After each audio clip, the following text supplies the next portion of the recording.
Mulai. Ya, assalamualaikum warahmatullahi wabarakatuh.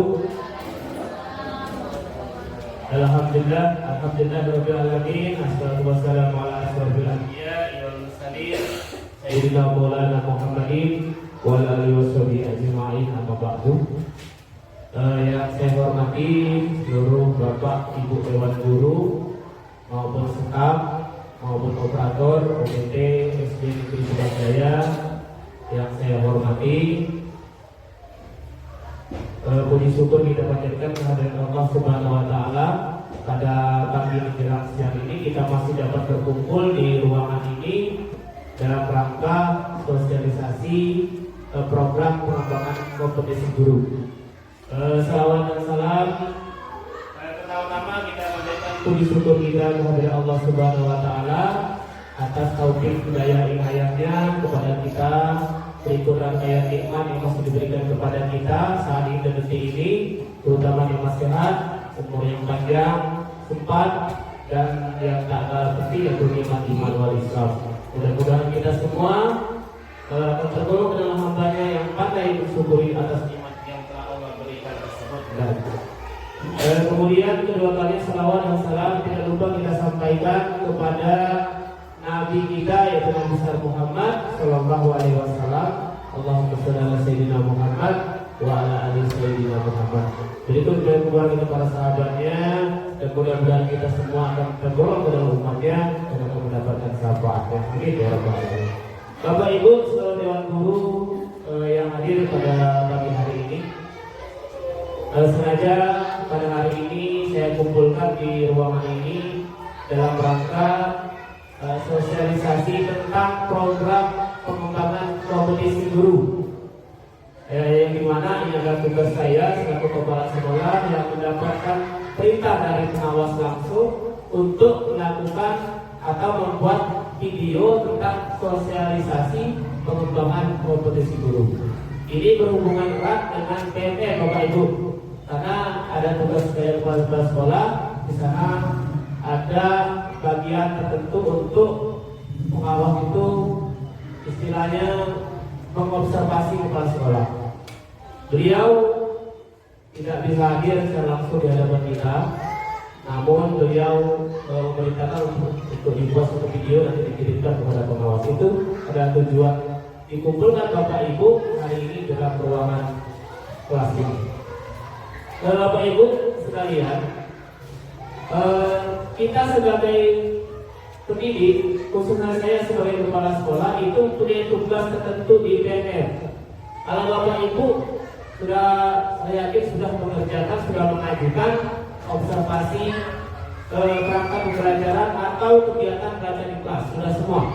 Jadi yang belum saya harapkan untuk segera mengajukan, karena nanti akan diobservasi oleh kepala sekolah langsung. Langsung saja Bapak Ibu, tema yang saya ambil di PNM itu yaitu tentang pengembangan kompetensi guru. Pengembangan kompetensi guru disusun oleh saya sendiri, mahasiswa saya sendiri, kepala sekolah OPT SD Negeri Surabaya. Itu kalau kita lihat tentang kompetensi Bapak Ibu, kompetensi ini adalah kemampuan kita. Kompetensi yang dimiliki adalah itu sesuatu hal yang dimiliki oleh seorang guru, itu kompetensi. Kalau kita lihat penjabarannya Bapak Ibu, ya kita lihat kompetensi guru. Kalau kita lihat Bapak Ibu, ini ada gambar, ada 3 buah gambar. Yang 2 gambar ini ibaratnya itu seseorang yang istilah itu dibebani dengan sesuatu yang berat. Nah itu Bapak Ibu ya. Kalau kita sedikit untuk melihat gambar ini, menyampaikan apa maksud gambar ini, yaitu yang 2 gambar ini mencerminkan seseorang yang dibebani oleh beban yang berat, sehingga untuk berjalan dia susah.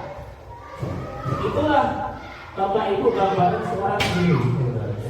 Seorang guru itu di pundaknya ada hal-hal yang sangat berat untuk dilaksanakan. Sama seperti gambar ini.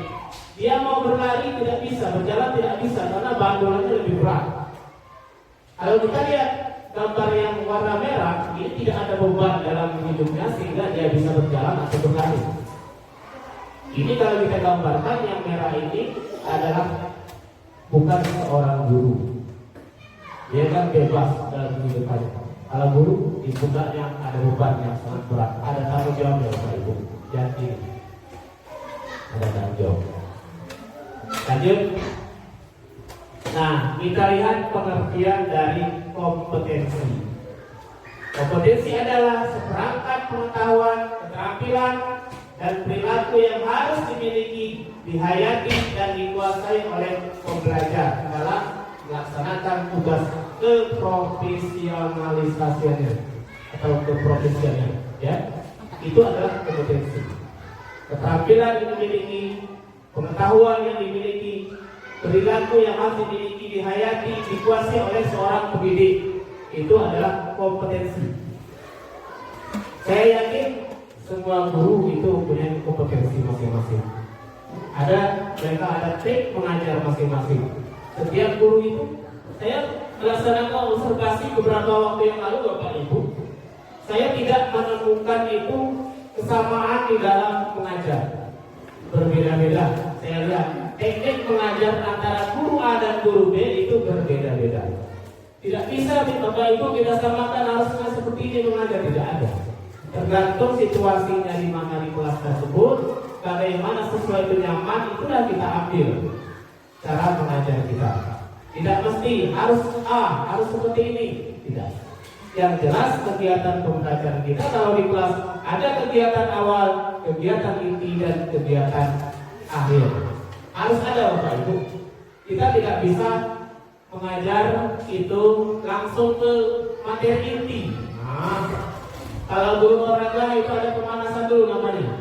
Kalau dia olahraga berbaris dulu, pemanasan keliling lapangan, itu pemanasan dulu namanya. Tidak ada yang langsung ke poin pembelajaran, tidak ada. Misalnya guru olahraga mengajar olahraga poli, langsung main poli, tidak ada. Pemanasan dulu, kegiatan awal itu. Karena kita dengan guru ada kegiatan awal, kegiatan inti, dan kegiatan akhir. Itu yang pembelajaran yang lengkap Bapak Ibu. Apa boleh tidak ada kegiatan awalnya? Boleh, cuma tidak efektif. Ibarat kita makan, ide membasuh udai, langsung makan. Aku rasa ada kuman rasa di tangan kita, makanya harus ditangan dulu kegiatan awal. Itu dengan pembelajaran kita seperti orang dulu. Kita harus mempunyai kemampuan, keterampilan yang harus kita miliki di dalam mendidik siswa kita. Gitu. Jadi semua orang mempunyai kompetensi masing-masing. Selanjutnya, kriteria guru profesional.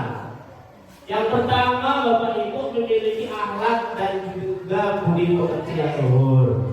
Ini sangat diharapkan. Mengapa di poin pertama akhlak dan budi pekerti yang diterapkan dulu harus ada itu pada diri guru itu yang pertama, atau akhlak dan budi pekerti. Jadi guru harus mempunyai akhlak juga dan budi pekerti, bukan hanya siswa saja. Guru mengajar juga punya akhlak tertentu. Itu Bapak Ibu. Dia ditetapkan di nomor 1, akhlak dan budi pekerti. Itu untuk kriteria guru profesional. Yang kedua, memiliki kemampuan dalam mendidik, mengajar pembelajaran dengan baik. Memiliki kemampuan mengajar Bapak Ibu. Kita sudah melaksanakan pendidikan S1 jurusan yang sudah jelas. Ada guru kelas, ada guru bidang studi sudah terapkan sesuai dengan kemampuannya. Jadi itulah kita terapkan di kelas kita Bapak Ibu. Jadi memiliki kemampuan untuk mengajar.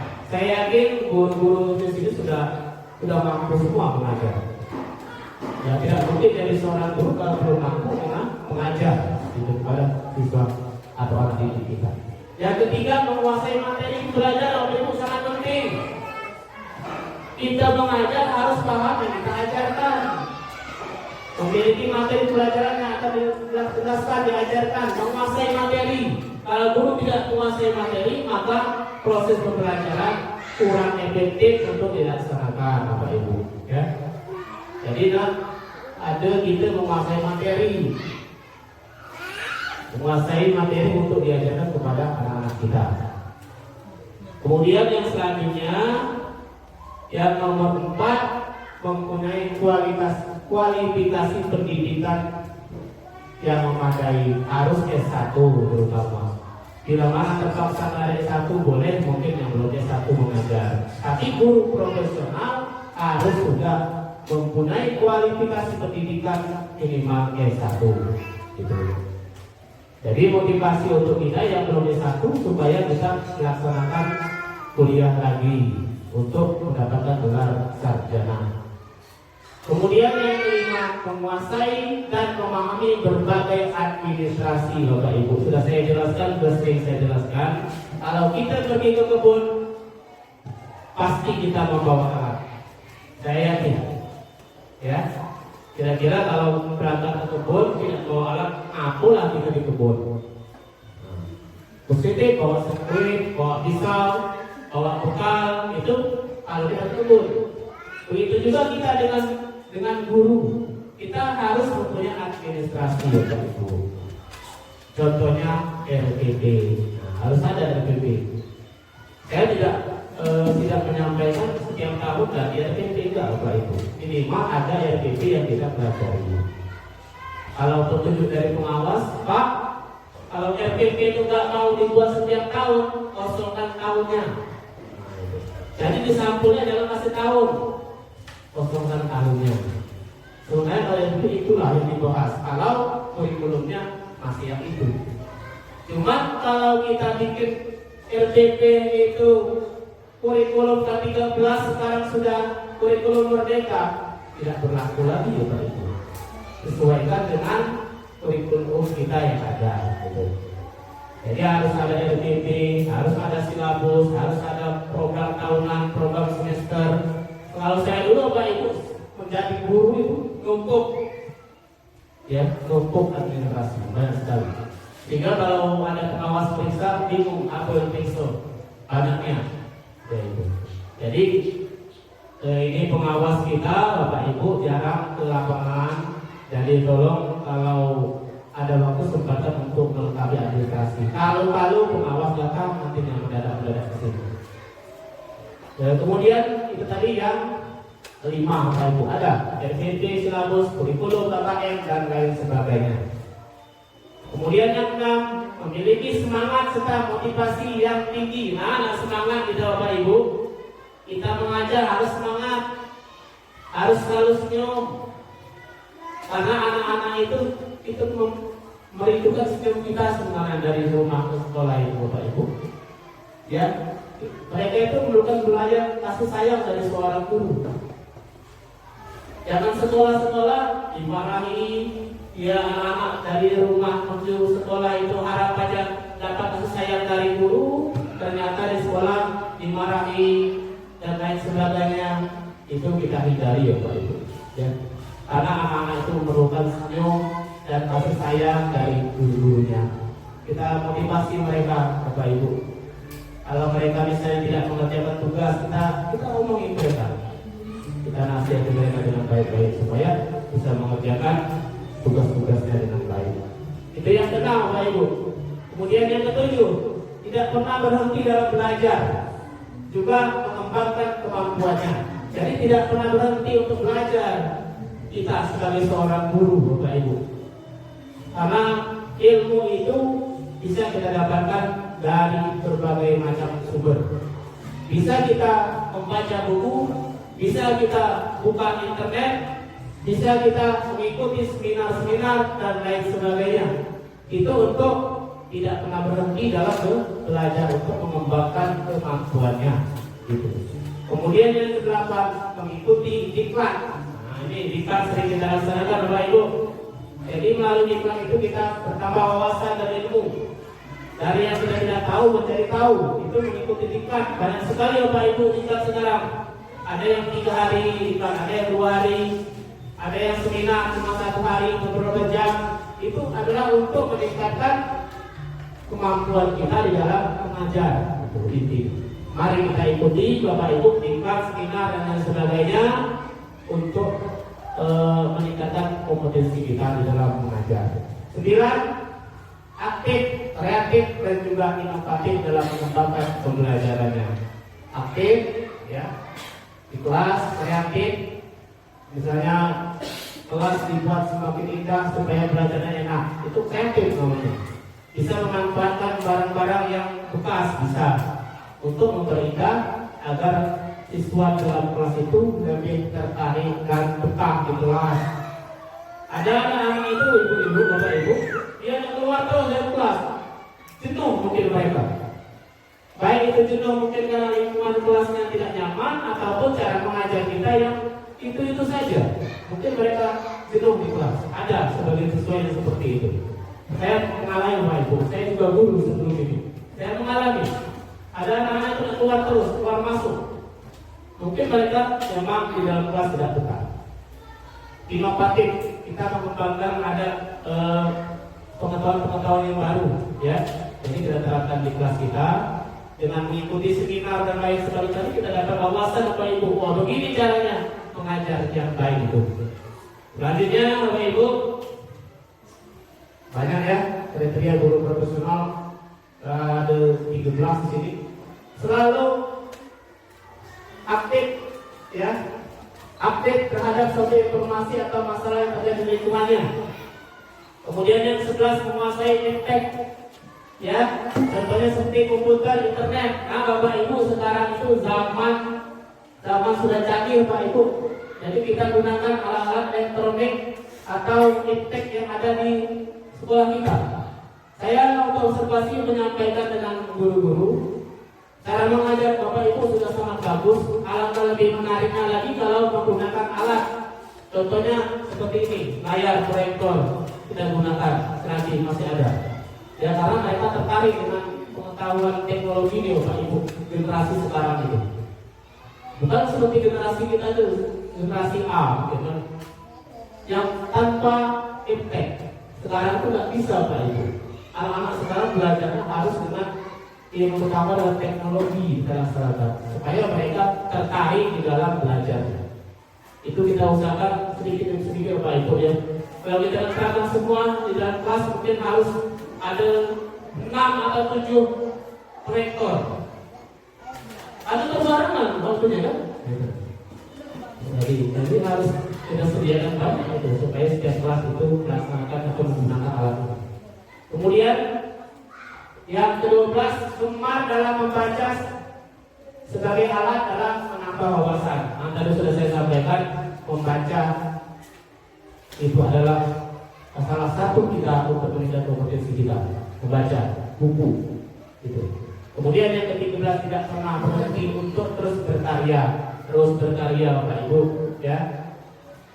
Dalam hal pendidikan, misalnya membuat PPK, kemudian bahan ajar RPB, itu kita laksanakan di Bapak Ibu. Yang ini kita laksanakan di KKG biasanya, ya, untuk meningkatkan bahan ajar, membuat soal itu dia dalam KKG. PPK ini kalau kita naik pangkat dan lain sebagainya, ini diperlukan Bapak Ibu, ya. PPK diperlukan. Kemudian selanjutnya, nah masih ada 14, berinteraksi serta bersosialisasi dengan orang tua murid dalam teman sejawat serta juga lingkungan sekitar dengan baik. Interaksi, hubungan, ya. Kita harus berhubungan baik, bersosialisasi dengan orang tua. Kalau ada permasalahan anak kita di sekolah, mari libatkan orang tua, panggil mereka ke sekolah, sampaikan apa permasalahan yang mereka hadapi. Itu sangat perlu Bapak Ibu.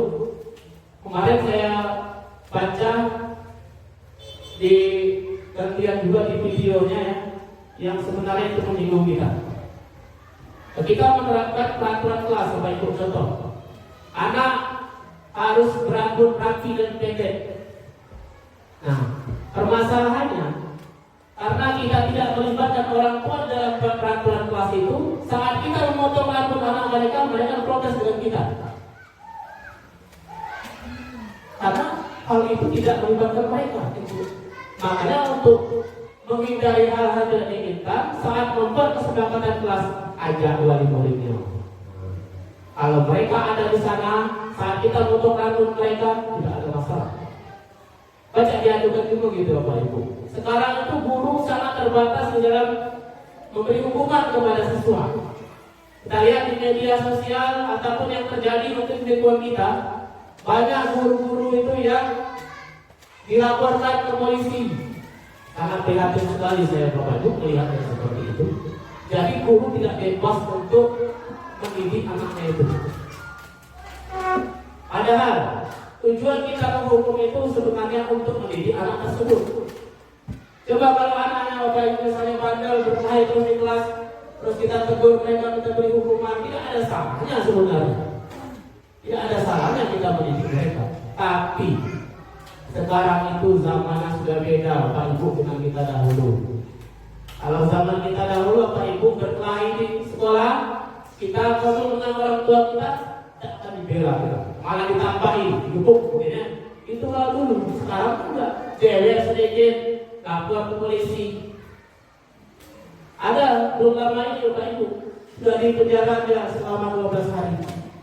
Ibu itu ya, karena dianggap orang tuanya itu melakukan kekerasan terhadap anak. Padahal tidak seperti realitanya. Jadi mari Bapak Ibu kita melaksanakan tugas kita dengan baik. Mana yang kita perlu untuk kita pelajari, mana yang perlu kita laksanakan. Mana hal yang tidak perlu tidak usah kita laksanakan. Karena kita terbatas sekarang karena undang-undang perlindungan guru ini nggak tahu belum diletakkan belum. Ya. Kalau kita sebagai seorang guru kalau menghukum siswa itu nanti kena lapor ke polisi. Susah kita Bapak Ibu kalau sudah kita urusan sama polisi itu susah. Ya. Nama kita tercemar, padahal kita tidak berbuat apa-apa. Tapi anggapan orang lain itu luar biasa dengan kita. Maka dari itu kita jaga, jadi kita laksanakan tugas kita sebagai seorang guru dengan sebaik-baiknya, sesuai dengan kemampuan kita. Selanjutnya Bapak Ibu, itu tadi tentang kriteria guru profesional. Ada 16 item, banyak sekali Pak. Mudah-mudahan ada di kita semua. Amin. Ya Rabbal Alamin. Selanjutnya langkah pengembangan produk. Nah, peningkatan profesional guru Bapak Ibu.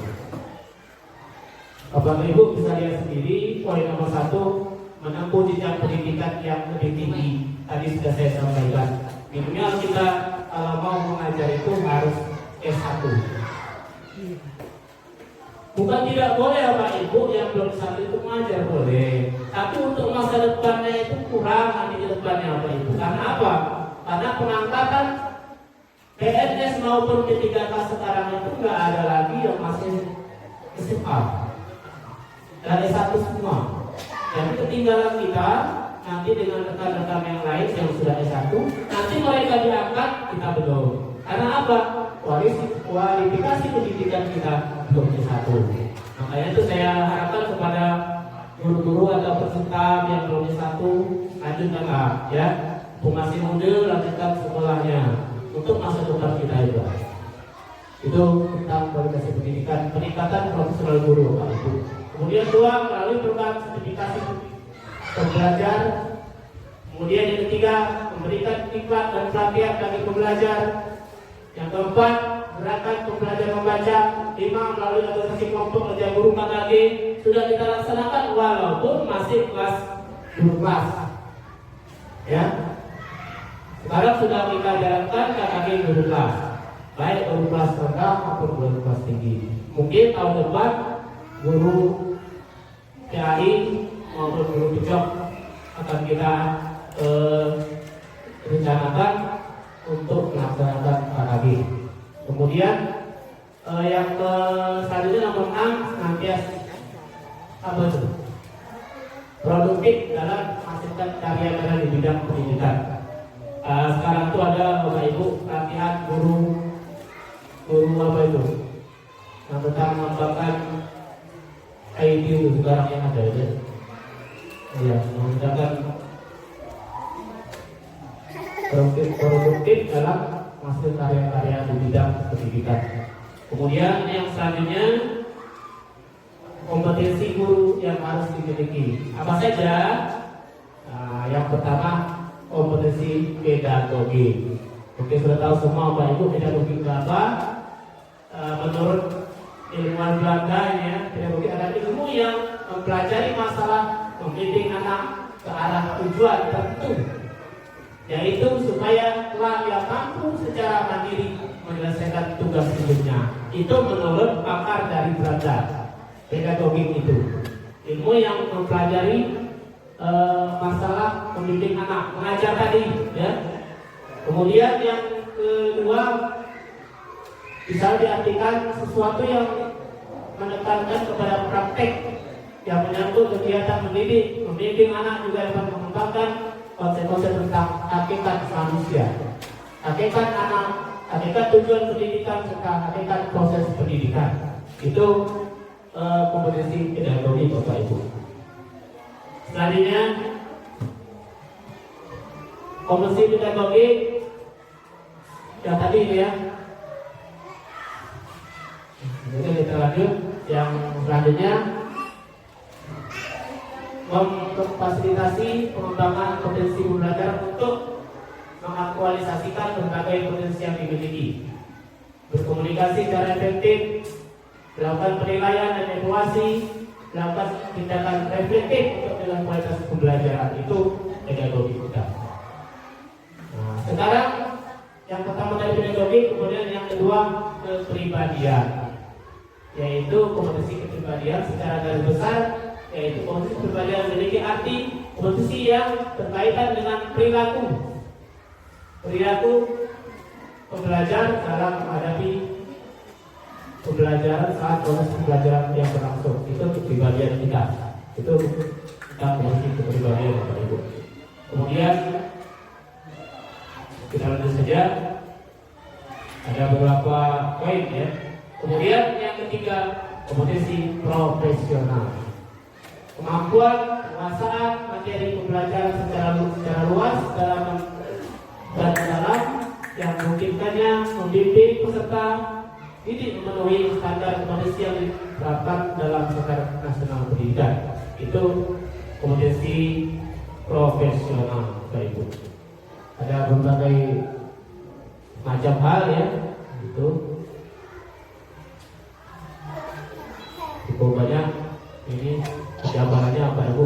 Kemudian yang keempat, kompetensi sosial, yaitu kemampuan mendidik sebagai bagian dan masyarakat untuk berkomunikasi dan bergaul secara efektif dengan belajar sesama pendidik dalam pendidikan orang tua atau wali, pembelajaran dan masyarakat sekitar. Sosial itu berhubungan dengan masyarakat kita Bapak Ibu.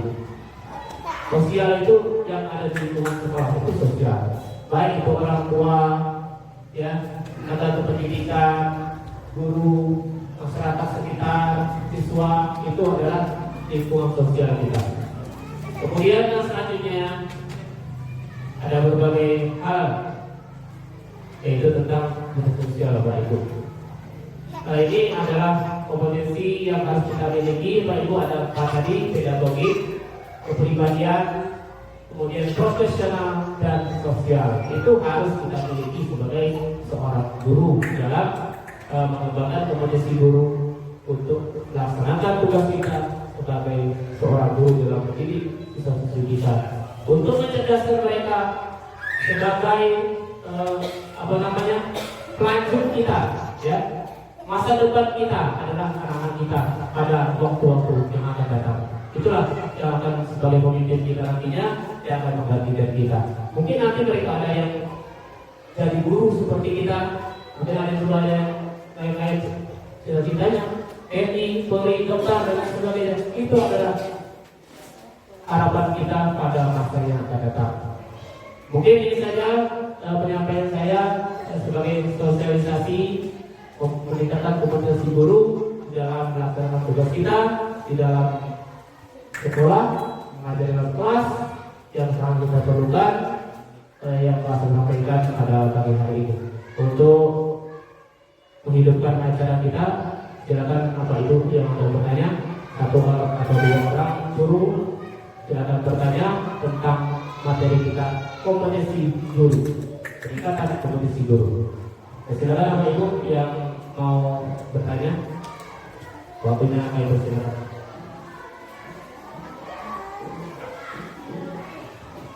Mau bertanya atau menambahi materi, tidak masalah. Silakan Bapak Ibu.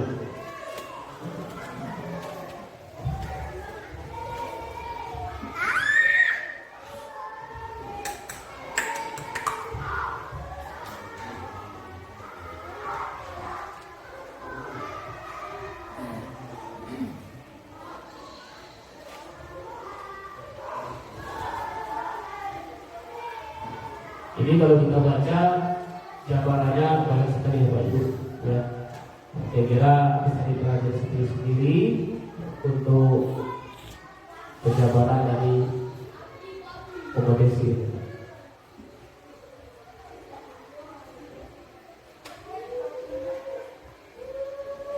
Silakan Bapak Ibu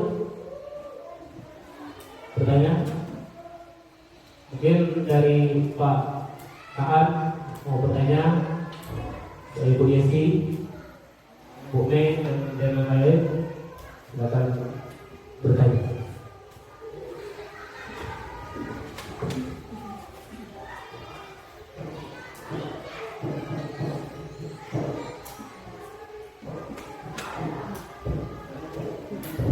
Silakan bertanya.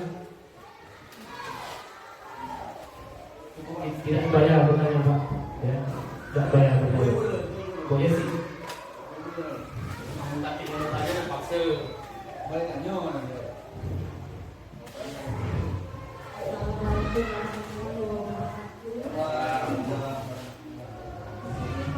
Saya mau menambahkan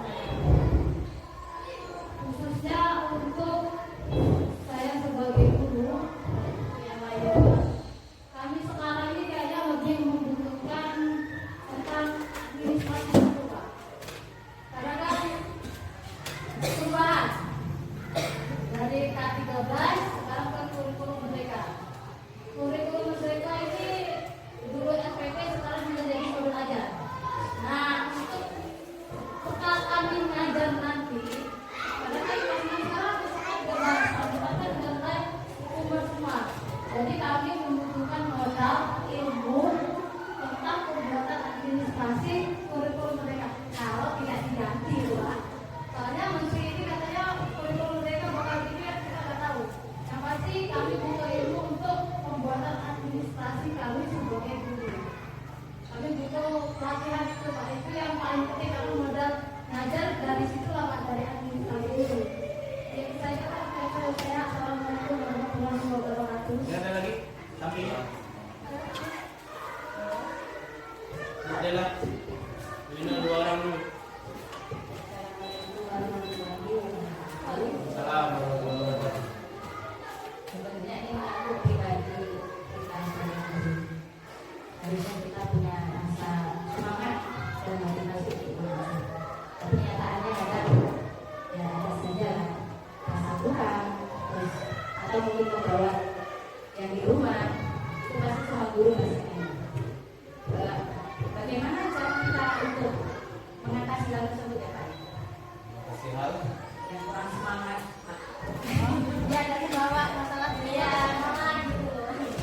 Memilah ataupun ada bapak sebagai kepala sekolah yang punya saran atau motivasi. Terima kasih. Ngajar itu. Oh, ini yang di sekolah, kan di rumah. Ya, terima kasih kepada Bu Yesi dan Bu Lela telah menyampaikan pertanyaannya. Akan saya usahakan jawab, nanti kalau tidak bisa PR Bapak Ibu ya. Kalau dari Ibu Yesi tadi menyampaikan tentang administrasi Bapak Ibu ya. Administrasi itu bagaimana sih cara kita untuk membuatnya atau membuat yang lebih baik. Sebenarnya Bapak Ibu, cara kita untuk bagaimana cara membuat administrasi yang baik itu saya kira sudah tahu semua caranya ya. Sudah tahu cara membuat administrasi yang baik itu kita ada forum-forum. Forum KKG itu salah satunya. untuk belajar bagaimana cara membuat administrasi yang baik. Itu dipelajari sebenarnya pada waktu tarawih. Dan kemudian Bapak Ibu, selain kegiatan tarawih, kita ikut mungkin kegiatan diklat. Di sana kan disampaikan dari berbagai macam narasumber, mungkin ada penyampaian dari peserta bagaimana cara membuat administrasi yang lebih baik, itu disampaikan di situ Bapak Ibu. Itulah forum kita untuk bagaimana cara kita buat administrasi kelas itu yang lebih baik. Kemudian juga memang kalau administrasi itu Bapak Ibu dari zaman alif hingga zaman sekarang itu itulah ya. Cuman pengembangannya yang berbeda. Kalau dulu belum menggunakan alat, sekarang mungkin sudah ada alat yang bisa membantu untuk proses pembelajaran yang lebih baik. Itu ada di sekolah. Contohnya tidak lain, yaitu contohnya hal seperti ini sangat dibutuhkan sekali. Karena Bapak Ibu, kalau kita menjelaskan tanpa menampilkan istilahnya alat peraga ataupun apa di depan, itu anak-anak kadang-kadang mengambang pikirannya. Kita menjelaskan masalah lingkaran kadang-kadang. Kalau melalui tidak secara langsung, mereka tuh mengira-ngira apa? Cuma lingkaran itu. Tapi kalau kita laksanakan dengan alat seperti ini, kita tampilkan gambar lingkaran, kalau titik tengah lingkaran apa namanya, itu kan bisa lebih jelas, lebih bagus. Kita tuliskan di papan tulis. Kemarin ada waktu saya observasi, guru membuat alat peraganya dengan menampilkan gambar di papan tulis. Boleh. Sekarang itu lebih artinya tentang menggunakan alat IT.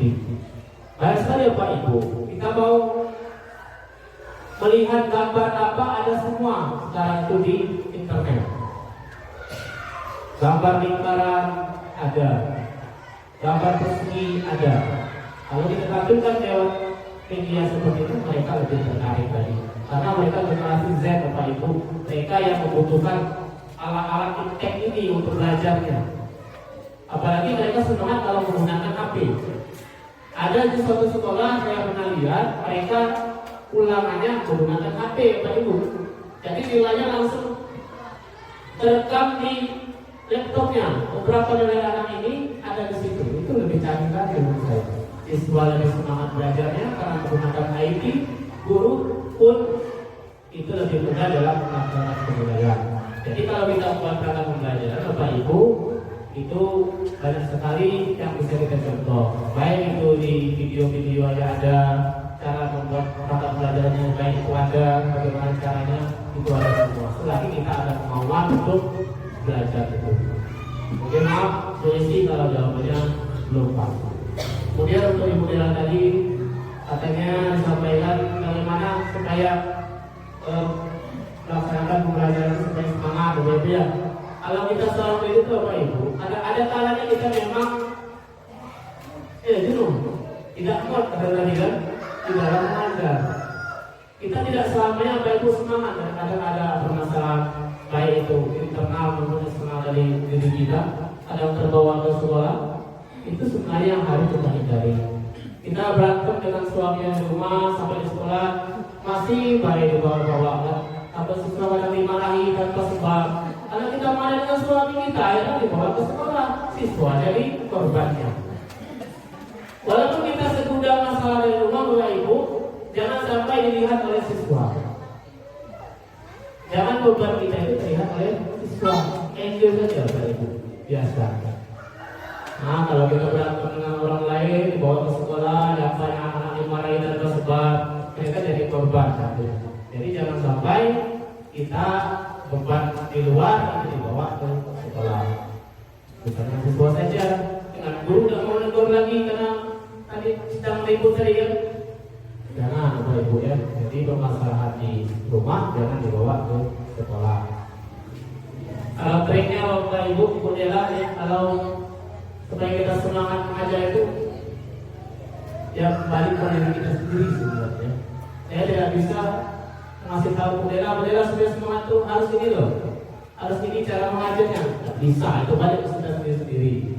Saya menyampaikan seperti ini nanti tidak sesuai dengan yang Dela harapkan, ya salah. Artinya untuk kalau kita semangat di dalam kelas itu kembali ke diri kita masing-masing sebagai seorang guru. Itu Budera ya. Kalau ada yang mau nambahin jawaban dari pertanyaan dari Budera, monggo. Pemain bisa cara ibu supaya semangat di kelas itu bagaimana? Tapi yang jelas itu apa ibu, kalau kita semangat di kelas itu gaji besar, ya. Gaji kita besar, semangat. Apalagi tahun 2025 tambah 2 juta. Mudah-mudahan guru semakin semangat di dalam mengajar. Ya, kita harapkan bukan yang sertifikasi saja seperti disampaikan di berita itu, semua, ya, semua itu akan mendapatkan tunjangan tambahan. Bahkan juga mungkin yang honor juga mudah-mudahan akan dapat tambahan, gitu ya, harapan kita. Karena kita menteri kita sudah yang baru, menteri kita baru, programnya kita tidak tahu ke depannya apa. Kurikulum kita masih seperti ini atau nanti ada kurikulum baru. Itu Bapak Ibu, ya. Jadi selentingan saya dapat berita-berita itu bahwa sistem pendidikan kita akan kembali ke yang lama. Kita nggak tahu, ya. Siswa katanya yang sekarang, zaman sekarang, siswa yang tidak layak naik tapi harus naik itu dihilangkan nanti. Kita kembali ke zaman dahulu, kalaupun siswa itu belum mampu nih untuk naik di kelas tinggi, jangan dinaikkan. Zaman sekarang Bapak Ibu, dia masuk ulangan baik, ujian baik dia masuk, diluluskan kadang-kadang. Kalau peraturan diterapkan seperti cara lama, nggak masuk seminggu jadi bermasalah, apalagi semester baru masuk. Ya, itu ada hal yang positifnya menurut saya. Untuk ada efek jerahnya, kalau malas ya bukan bisa naik. Ya. Kalau sekarang itu Bapak Ibu, hijau lah, kalau tidak masih naik pula. Itu kan enak sekarang, zaman sekarang. Kalau kita sudah kembali ke pembelajaran yang lama, itu akan berlaku kembali. Ada diterapkan nilai rapor merah, ada, ya. Terapkan nilai rapor merah. Sekarang tidak boleh zaman sekarang. Ada diterapkan cara lama, nanti diterapkan kembali. Sistem nilai untuk naik, untuk melanjut ke sekolah yang lebih tinggi ada lagi sistem NIM, ya. Itu diterapkan kembali. Kalau sekarang enggak, yang pintar tapi enggak masuk lagi. Itu tentang Budera. Jawaban saya, mohon maaf kalau tidak pas dengan jawabannya. Mengisi, ya. Gitu. Ada lagi mau bertanya tentang peningkatan kompetensi guru? Kalau ada yang mau bertanya, silakan bertanya. Kalau tidak, mungkin itu saja sosialisasi tentang kompetensi guru pada pagi menjelang siang hari ini. Saya cukupkan sampai di sini. Kita akan berjumpa lagi di lain kesempatan. Lebih kurang apa yang saya sampaikan itulah kemampuan saya. Kalau ada benar datang dari Allah, kalau ada salah itu murni dari kesalahan saya sendiri. Itu saja mungkin untuk sosialisasi pada kesempatan hari ini sebagai tugas saya dengan pengawas. Saya ucapkan terima kasih kepada seluruh dewan guru maupun staf yang sudah membantu terlaksananya kegiatan hari ini dengan baik. Walaupun jauh dari sempurna sebenarnya, tapi sedikit demi sedikit kita terus berubah ke arah yang lebih baik lagi. Itu harapan saya, bukan untuk Bapak Ibu sendiri, tapi untuk saya sendiri juga. Mari kita bersama-sama untuk lebih meningkatkan kompetensi kita. Berbagai macam cara bisa kita laksanakan berbagai seminar, diklat, itulah sarana kita untuk meningkatkan kompetensi guru. Dan jangan lupa kita juga ini dikelilingi oleh sekolah-sekolah yang luar biasa. Kita tidak ada salahnya kita mencontoh SD yang lain yang kira-kira itu cara mengajarnya lebih baik. Kalau kita contoh, terutama yang saya tekankan untuk sedikit demi sedikit kita berlatih disiplin waktu dan lain sebagainya. Jadi kita berapa dari sekarang, apalagi kalau boleh sekarang, ya kalau untuk meraih pendidikan profesional itu bisa kita raih kalau kita laksanakan pembelajaran di kelas dengan baik, kita belajar untuk disiplin dengan baik, untuk bukan saja untuk keperluan kita, tapi untuk anak-anak kita pada masa-masa yang akan datang. Demikianlah acara sosialisasi tentang kompetensi guru yang saya laksanakan pada hari ini. Mudah-mudahan ini akan bermanfaat untuk diri saya khususnya maupun kepada Bapak Ibu umumnya. Demikianlah saya akhiri. Wabillahi taufiq wal hidayah. Assalamualaikum warahmatullahi wabarakatuh.